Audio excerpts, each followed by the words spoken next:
오묘한 그 말씀.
(12장에서) (13장에) 이르는 말씀들은 은사에 관한 말씀이지만 그 모든 은사의 핵심은 사랑임을 강조하시는 말씀입니다. 하나님은 자체가 사랑이시고 우리 같은 불가능한 죄인들을 구원하시기 위하여 독생자 아들까지 아끼지 아니하시고 내어주신 사랑의 실천자십니다. 그리고 아버지의 나라는 사랑의 나라입니다. 우리는 장차 그 나라에 들어가서 살게 될 것입니다. 그래서 사랑이 제일입니다. 오늘 말씀도 그 사랑이 핵심입니다. 그래서 당시 고린도 교회에 나타난 은사에 대해서 사랑에 초점을 맞추고 사모하고 행하라고 말씀하고 있습니다. 오늘은 그 은사들 가운데 특별히 예언과 방언의 은사에 관해서 메시지를 던지고 있습니다. 오늘 고린도전서 14장 1절에서 4절 말씀입니다. 사랑을 추구하며 신령한 것들을 사모하되 특별한 예언을 하려고 하라. 방언을 말하는 자는 사람에게 하지 아니하고 하나님께 하나니 이는 알아듣는 자가 없고 영으로 비밀을 말함이라. 그러나 예언하는 자는 사람에게 말하여 덕을 세우며 권면하며 위로하는 것이요 방언을 말하는 자는 자기의 덕을 세우고 예언하는 자는 교회의 덕을 세우나니 모든 은사는 사랑하기 위한 수단입니다. 여기서 특별히 예언의 은사와 방언의 은사에 대해서 말하면서 방언보다는 예언의 은사를 사모하라고 말하고 있습니다. 그것은 예언의 은사가 사랑을 실천하는 데 실질적인 도구가 되기 때문입니다.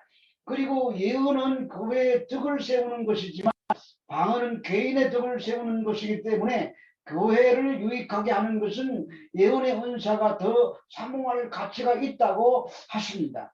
또한 교회에서 폭력 없는 방언은 사용하지 말라고 합니다. 교회에서 덕이 되지 않기 때문입니다.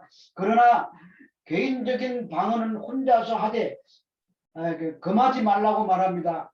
그런데 초대교회 사도시대에는 이러한 은사들이 많이 나타났습니다. 그것은 아직 성경의 계시가 완성되지 않는 때였기 때문에 그런 일들이 일어났습니다. 그러나 교회 시대인 오늘날에는 계시가 완성되었으므로 이러한 계시적인 은사인 방언은 필요가 없게 된 것입니다. 온전한 것이 왔기 때문입니다. 온전한 것이란 예수 그리스도의 십자가로 나타난 하나님의 사랑입니다. 고린도전서 14장 5절에서 6절 말씀입니다. 나는 너희가 다 이야기를 원하노라. 만일 방언을 말하는 자가 통역하여 교회 덕을 세우지 아니하면 예언하는 자만 못하니라. 그런즉 형제들아 내가 너희에게 나아가서 방언으로 말하고 계시나 지식이나 계언이나 가르치는 것으로 하지 아니하면 너희에게 무엇이 유익하였으리요.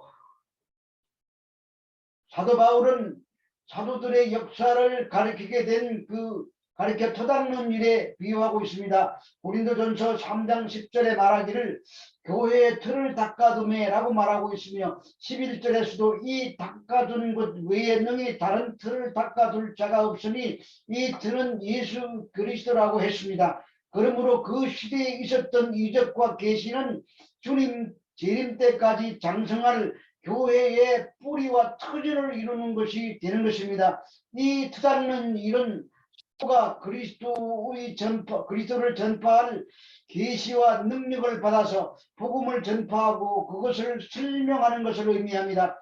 그래서 교회는 바로 사도들이 닦아놓은 이 터 위에 서게 되는 것입니다. 그러므로 터가 되는 예언이 완성된 교회 시대에는 방언은 하되 자신의 유익을 위해서 은밀하게 해야 하는 것입니다. 교회 공동체에 아무런 유익이 되지 않기 때문입니다. 에베소서 2장 20절 말씀입니다. 너희는 사도들과 선지자들의 터 위에 세우심을 입은 자라.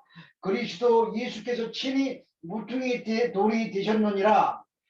사도들의 역사는 마치 나무의 뿌리와 같은 것입니다. 뿌리는 일정한 자리에 잡고 서 있는 것입니다. 거기에서 순이 돋아 나온 줄기인 교회 시대는 질적으로 뿌리와 같지만 그 모습에 있어서는 뿌리와 다른 점들이 많이 있습니다. 하나님은 변치 아니하시며 그 능력도 여전하시지만 그의 사역의 경륜은 사도시대에는 그렇게 나타내셨고 교회 시대는 또 이렇게 나타내시는 것입니다. 그것은 하나님께서 이스라엘 백성들을 광야에서 인도하실 때에는 하늘에서 만나를 내려 먹여주셨지만 이스라엘 백성들이 가나안 땅에 들어온 다음에는 만나를 내려주시지 않는 것과 같은 이치입니다. 만나가 끊어졌다고 하나님께서 변하신 것을 의미하는 것은 결코 아닙니다. 이제 교회 시대를 사는 우리들은 뿌리에서 돋아난 나무의 줄기와 같으므로 다시 그 뿌리의 모습을 가지겠다고 하면 안 되는 것입니다. 따라서 교회는 그 뿌리를 의미하는 사도 시대와 똑같은 역사를 거듭하여 나타내지는 않습니다. 그러므로 방언은 절제되어야 하는 것입니다. 고린도전서 14장 7절에서 9절 말씀입니다. 혹 풀이나 금과 같이 생명 없는 것이 소리를 낼 때에 그 음의 분별을 나타내지 아니하면 필이 부는 것인지 검은고 타는 것인지 어찌 알게 되리요. 만일 나팔이 분명하지 못한 소리를 내면 누가 전투를 준비하리요. 이와 같이 너희도 혀로서 알아듣기 쉬운 말을 하지 아니하면 그 말하는 것을 어찌 알리요. 이는 허공에다 말하는 것이니라 라고 말하고 있습니다. 방언은 혼자 하나님께 하는 것일 수 있지만 교회 공동체는 아무런 의미가 없다는 말입니다. 그런데 사람들이 예언이라고 하면 무당이나 점쟁이가 그 사람의 미래를 알려주는 그런 것으로 생각합니다. 그래서 많은 사람들이 찾아가는 곳이 점집입니다.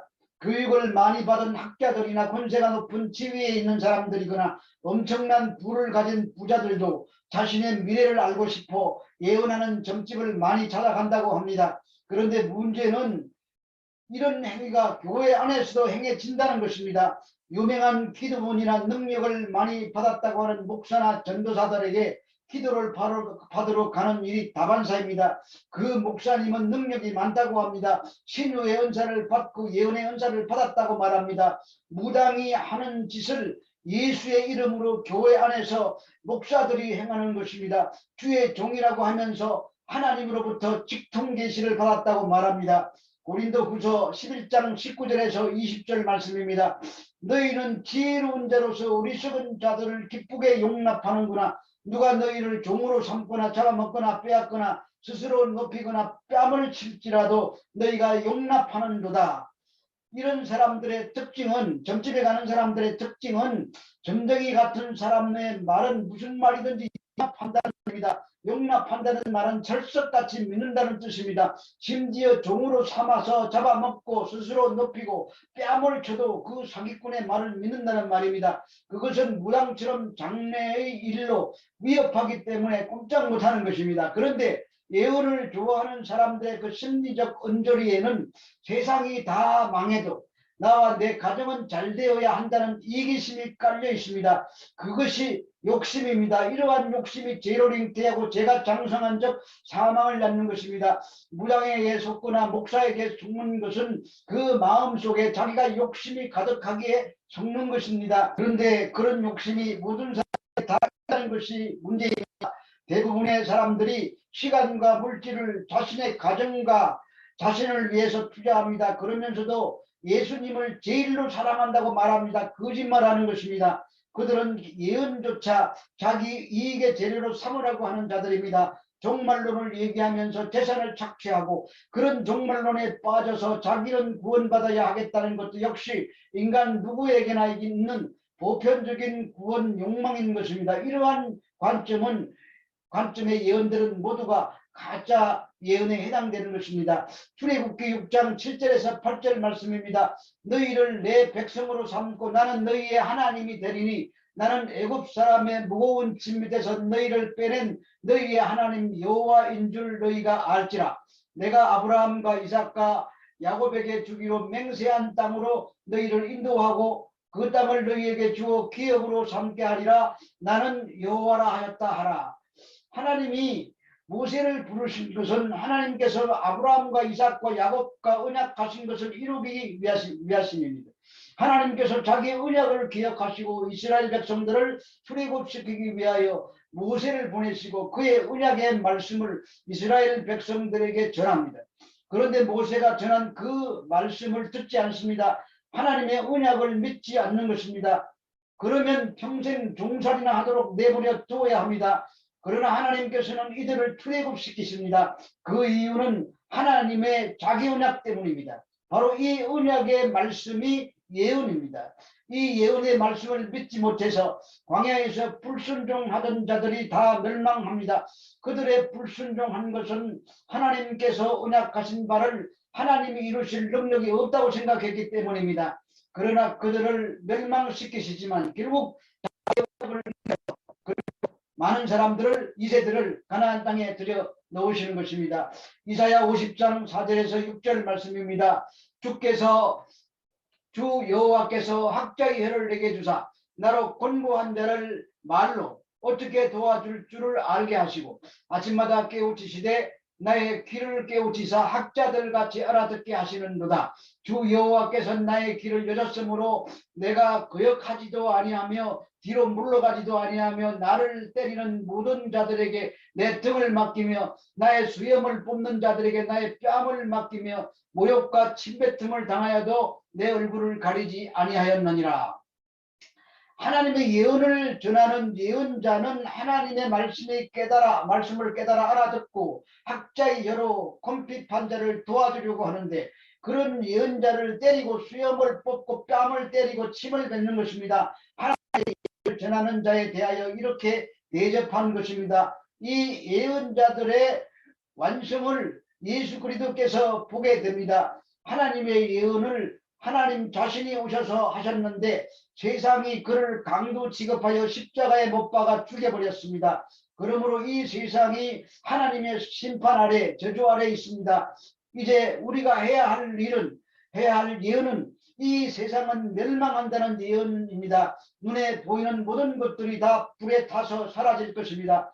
그러므로 예수님께서 그 피로 만드신 새 하늘과 새 땅을 바라보며 사시길 바랍니다. 예수님 재림이 곧 임합니다. 세상을 사랑하시는 것에서 돌이키시고 주님 재림을 대망하면서 사시기를 바랍니다. 이것이 예언입니다. 하나님께서 말씀하신 것은 하나님께서 친히 이루실 것을 증거하는 것이 예언을 증거하는 일입니다. 오늘 본문에서도 예언을 하려고 하라는 것입니다. 고린도전서 14장 3절에서 예언하는 자는 사람에게 말하여 덕을 세우는 것이며 권면하는 것이며 아니하는 것이라고 합니다. 잠깐 후면 오실 이가 오시리니 지체하지 아니하실 것이라는 예언입니다. 이것이 외환입니다. 지금 중국이나 북한의 지하 성도들이 고난 중에 있습니다. 그들에게 위로가 되는 것은 주님이 곧 오신다는 말입니다. 이보다 더한 위로는 없습니다. 그런데 오늘날 교회에서는 예언이 사라져 버렸습니다. 세상의 영광을 구하지 않고 주님의 영광의 날을 소망하면서 나그네로 외국인으로 살지 않고 있습니다. 그래서 교회에서 이런 말 하면 예언의 말씀이 그들에게는 저주로 들리는 것입니다. 말라기서 4장 5절에서 6절 말씀입니다. 보라, 여호와의 크고 두려운 날이 이르기 전에 내가 선지자 엘리야를 너희에게 보내리니 그가 아버지의 마음을 자녀에게로 돌이키게 하고 그들의 마음을 그들의 아버지께로 돌이키게 하리라. 돌이키지 아니하면 두렵건대 내가 와서 저주로 그 땅을 칠까 하노라 하시니라. 구약의 마지막 성경입니다. 돌이키지 아니하면 저주로 땅을 치신다고 하십니다.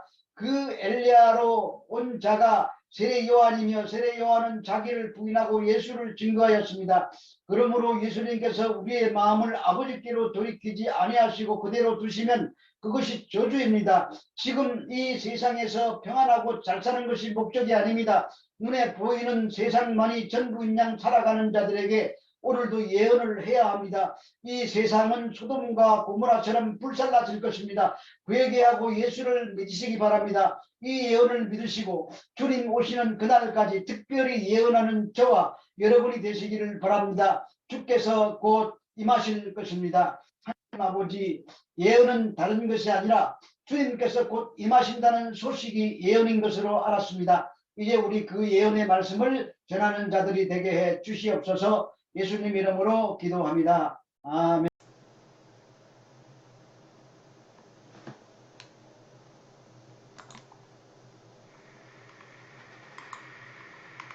(546장) 주님 약속하신 말씀 위에 서